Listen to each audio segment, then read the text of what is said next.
Hey guys, how's it going? It's Al, week 6, and I've got my QB rankings for you. Number 1 through 12, my QB1s on the week to help you with your start-sit questions in your friends and family leagues. I want you to beat your friends, so I take a little bit of time and I go over my projections and come up with the list for every position. I've got my quarterbacks list coming out today. Running backs comes out on Wednesday. Wide receivers comes out on Thursday before the games get started so that you can have those start-sit questions made more easily for you every single week. If you see two players that you have and you want to know which one should you start the one that I've ranked higher. It's that simple.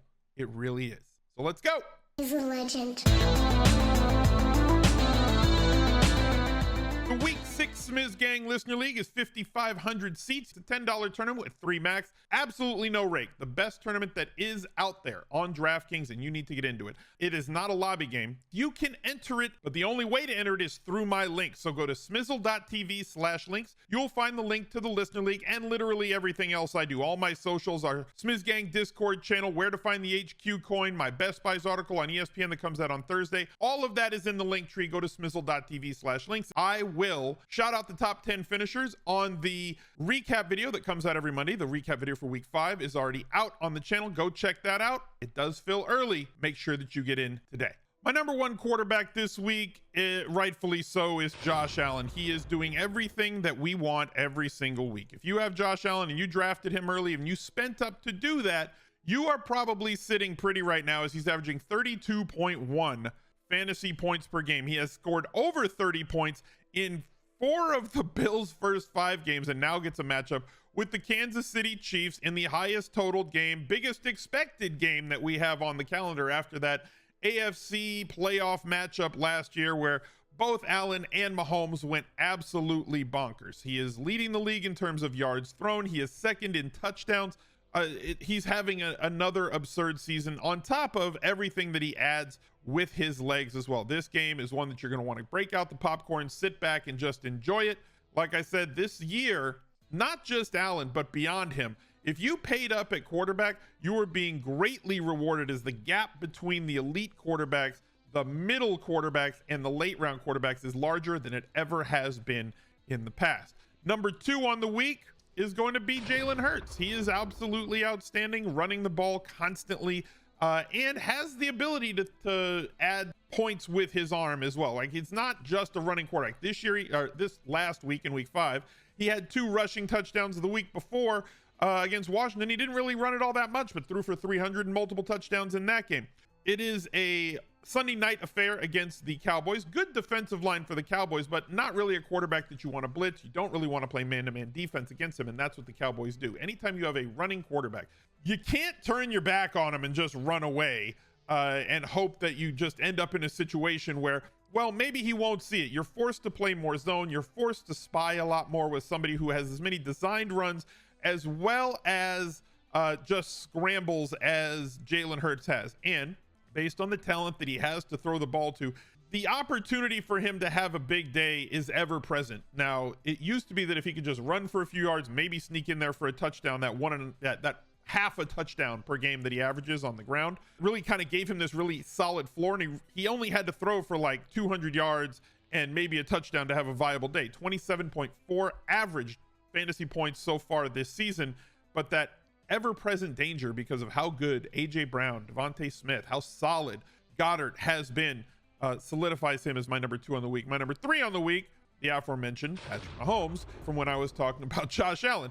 What more can Patrick Mahomes do? Now, he does not have that outside receiving threat like he had in the past few years with Tyreek Hill. We know that, right? But like, he's constantly got maybe not the best, but he's got one of the best ever at tight end playing the position, who has apparently found the fountain of youth and just not aging at all.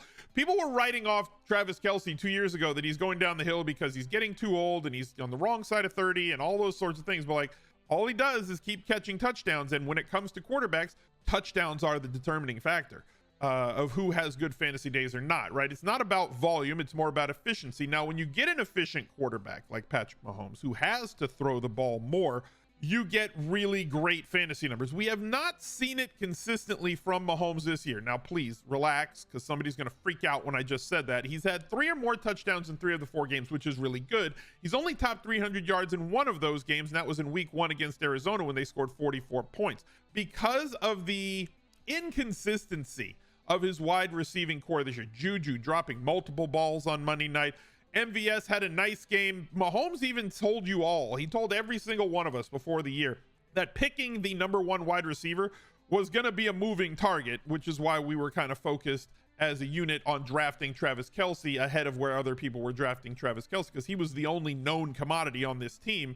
Juju is having like 8 targets a game, not doing much with him. The running backs not doing much other than catching touchdowns. Edwards-Helaire not doing much on the ground, but he is part of their goal line package. 15 touchdowns through 5 weeks is great, averaging 3 a game, but 1 in week 3, 2 in week 2, and 30 points in 2 of the 5 games, which is great. I fully expect him to have a great probability of scoring over 25 fantasy points this game, which is why he's ranked as number 3. But in slower games, you're going to see probably Patrick Mahomes ranked lower on my rankings than on some other people's rankings. This week, though, because of the matchup, because of the history here, I can't rank him any lower than this, coming off of a solid game with 4 touchdowns, literally every one of them going to Travis Kelce on Monday Night Football. Lamar Jackson is my number 5. Not sure what more we could ask of Lamar Jackson on the season. However, the last 2 weeks since J.K. Dobbins has been back for this team, they have not really scored as many points as they did the first 3 weeks when they were one of the most pass heavy offenses. They still skew pass heavy because, 60% of the games they were without any sort of running back, and they were heavily relying on Lamar Jackson to do it all for us with his arms. And losing Rashad Bateman did not help either last week. Completed 19 of 32 attempts against Buffalo, 20 of 29 attempts. Now he gets a little bit softer landing spot with the Giants defense, and I'm expecting a bounce back as opposed to the previous 2 defenses, which are much stronger, much tougher, will show him much more resistance. Right now, what I really like is the floor of rushing yards here with Lamar Jackson. 12 attempts, 11 attempts, 11 attempts each of the last 3 games. Like I said, he gets a much softer defense to go out and attack this week. Their total in this game is only 43.5, but the Ravens favored by 5.5. It's not that J.K. Dobbins has been tremendous. It's that we need pass rate over expectation, specifically with Lamar Jackson, because he adds so much on the ground, right? 58 rushing yards, 73 rushing yards, 107, 119, that when they are forced to throw and when they're forced to pass over expectation, when they're not going to be a ball control, run the football team, it puts him in a much better spot for us. 43 fantasy points in week 3, 48 fantasy points in week 2. We need to return to that coming off of 2 15-point games. I'm projecting over 20 points for Lamar Jackson this week. Kyler Murray comes in right behind him in probably the second best offensive matchup of the day, going up against the Seahawks. The second highest total on the entire week, and Cardinals favored by 2.5 in this one. We're a week away, I think. Here's the problem, right? I'm going to focus on week 6, but I do have to say this, right? We're a week away from the Arizona Cardinals being a fully functioning, fully operational battle station on offense, regardless of who the running back is, with Connor dealing with injured ribs and Eno Benjamin maybe being behind him because Williams got injured and left that game as well in week 5. But Nuke Hopkins comes back not this week in week 6, but in week 7.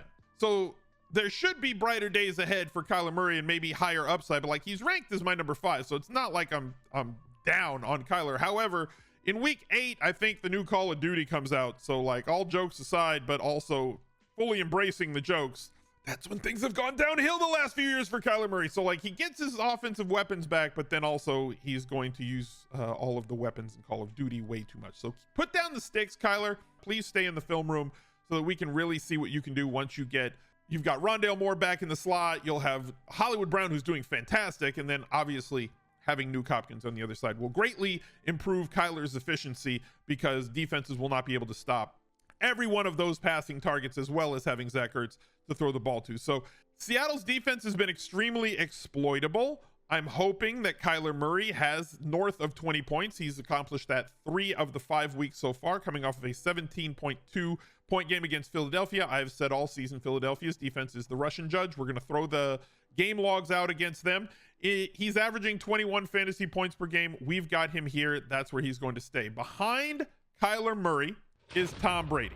2 straight games over 300 yards. Not shocking that once Tom Brady got all of his weapons back, Godwin, Evans off of suspension and a half of a missed game, Russell Gage back, the rookie Otten filling in at tight end for Cam Brate, and doing so very respectably, and Leonard Fournette getting 11 targets. Now that this offense has all of their weapons, they're not going to be a ground and pound offense anymore. Over 50 attempts each of the last 2 weeks for Tom Brady. Heavy pass rate over expectation coming moving down the road, as opposed to week 1 against Dallas, where they threw it 27 times, week 2 against New Orleans threw it 34 times, and then everybody was out against Green Bay. So more passing and better targets on the outside means these better days for Tom Brady. I have him as my quarterback 6 on the week. Right behind Tom Brady, I have Justin Herbert. Now, this team wants to run the football more than people really understand. Now, maybe that's a product of Justin Herbert's ribs. Maybe they're hampering him, maybe they're not. But 4 touchdowns in the last 3 weeks isn't great, especially coming off of 6 touchdowns in the first 2 weeks. We need a return to what this Chargers offense was, but that's not what this Chargers offense is right now. They have totally changed their philosophy, and it seems like it's coming under the radar, and possibly that's because of the absence of Keenan Allen, who's missed multiple weeks with his injury. They're not getting stellar play out of Palmer. They don't have anybody behind him. They're trying to minimize, even though they're utilizing him a lot when he's on the field, they're really minimizing the exposure of snaps for Austin Eckler, keeping him at or below 60% of snaps every week, even though he is catching a ton of balls and getting a lot of touches. This team wants to run it, and they're utilizing a lot of their other running backs like Kelly to amplify the amount of rush attempts per game that they have. I think they're like 4th in the league in terms of rush attempts. That's not great, Bob. Now, when it comes to Justin Herbert, his talent is going to keep him up here at 7 for me. His upside keeps him in here at 7 for me because it's hard to project him any lower than that, even against a Denver defense that is very strong. They come in on Monday night with a team total of 26, which is right where we wanted to see it. And I'm hoping that he can find other routes. I'm hoping that Keenan Allen can make it back, but we don't know if he's going to, because Patrick Surtain is going to do a very good job trying to shut down Mike Williams, who is not a good separator at wide receiver. So he's going to have to rely on some other players around him, and hopefully he can return to those 2, 3, 4 touchdown days moving down the road as they get a little healthier on offense, which I guess might be a bridge too far considering the Chargers medical room. We're trying to raise $100,000 for No Kid Hungry this season. Now, $50,000 of that is going to come from our community. That means you. So if you're watching this video and you like the content, they provide school breakfasts and lunches, as well as at-home care to food insecure kids all across the United States of America. If you have $1, $5, $10, if you've won money this year in daily fantasy or on your pick'ems on Underdog Fantasy, if you just like the content or you have some money and you'd like to help out with the cause, and I will be matching every $10,000 from the community with $10,000 myself. So the next match is at $30,000. When we get there, I will add another $10,000 from my own pocket, and together we can try to stomp out food insecurity for young kids across this country by raising $100,000 for No Kid Hungry. $1, $5, $10, $100, every single dollar really helps. Be a part of something bigger than yourself. Go to smizzle.tv/charity and donate today. Joe Burrow comes in right behind as my QB8 on the week. Another team that really just wants to establish the hell out of the run. Their offensive line has been retooled, but has protected Joe Burrow worse than they protected him last year when he was basically horizontal all the time. He has fought through it, averaging 20.8 fantasy points per game. I'm expecting and hoping T. Higgins will be healthy and back on the field for this matchup, because teams are doing everything they can to shut down Jamar Chase. Now, it's frustrating to me that the offensive coaching staff is not scheming to get Jamar Chase the ball enough and in fortuitous enough situations. Do you think that other teams aren't trying to stop Cooper Kupp, aren't trying to stop Justin Jefferson, Devontae Adams? It is on the coaching and the play calling to scheme them into situations where they are more open more often, because defenses clearly are going to pay attention to that player. You cannot just have Jamar Chase running downfield and only throw him the ball when teams are playing less than cover 2, right? Anytime that they have 2 or 3 safeties dropping back, they are not, or players kind of umbrellaing over the top, they're just not throwing the ball to Jamar Chase, which is why T. Higgins has got so much usage. And when he comes off the field and it goes to like Mike Thomas, it's a different situation. We need more creativity from the play calling in order to get the ball into their best playmaker, because Joe Burrow is a better quarterback when the ball is going to Jamar Chase from him. That's where his big days come from. He's been solid, but not spectacular. 9 touchdown passes on the year, 20.8 fantasy points per game. Can't rank him any lower than 8, and I wouldn't, because right behind him, I have Aaron Rodgers and the run-happy Green Bay Packers. Now, they play against the Jets this week. Rodgers with 8 touchdowns so far in the season, 4 straight games with multiple touchdowns here. His efficiency is what keeps him high, right? It's what keeps him ranking where he ranks, even though the big games haven't really been there. The consistency is better than the 3 guys that I have ranked below him in my top 12 this week.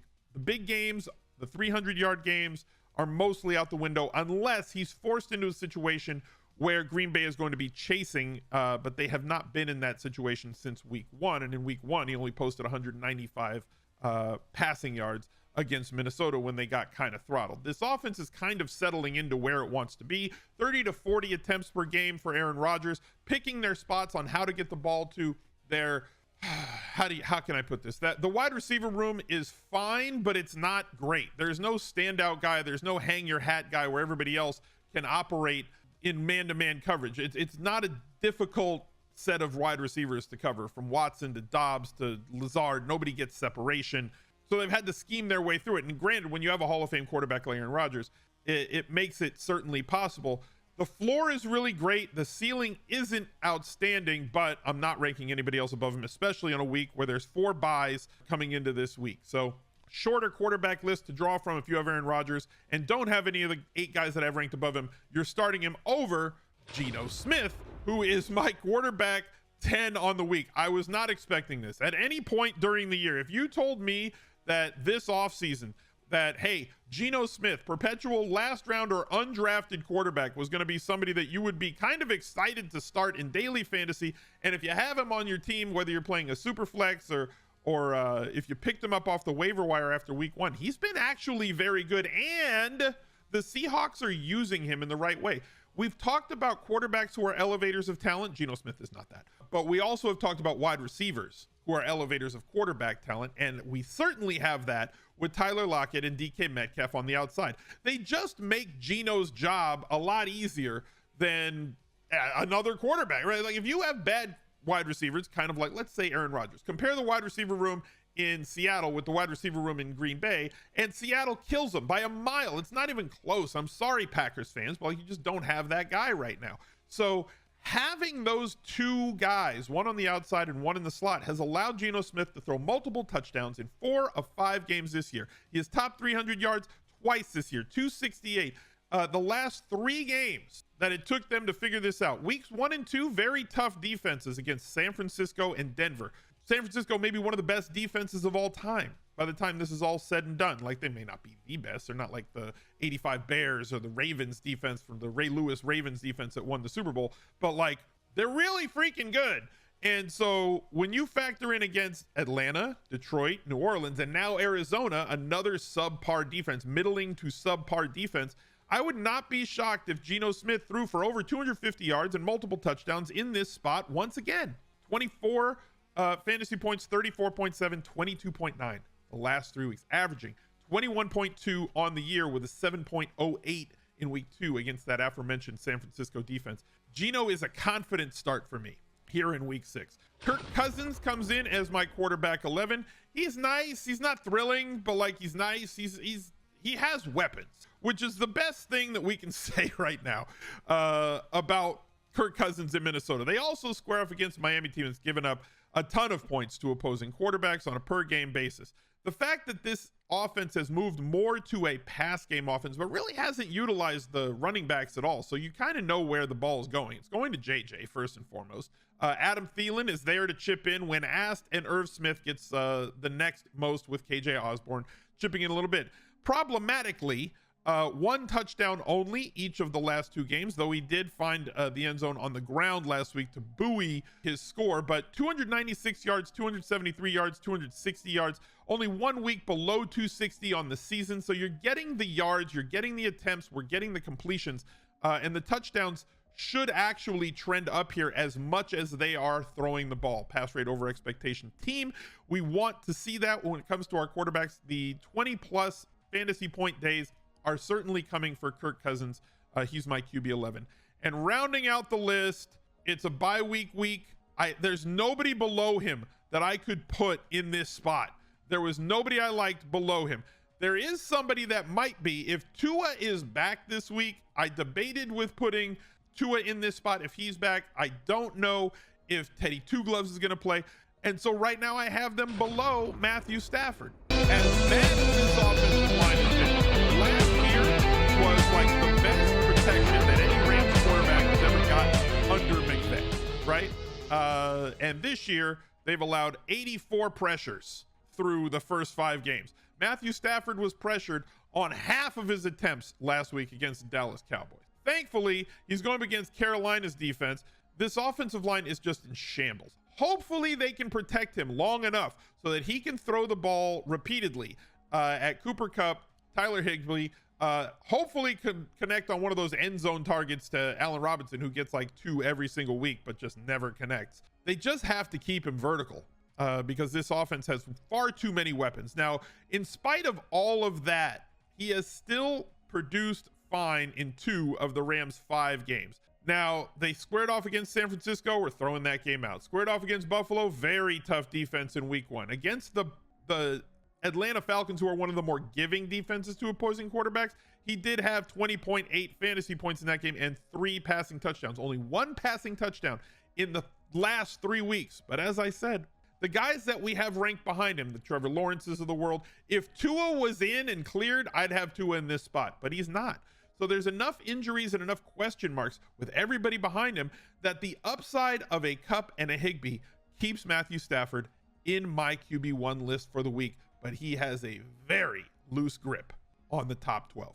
Thank you guys for watching. Look out for another video right there. He's a legend.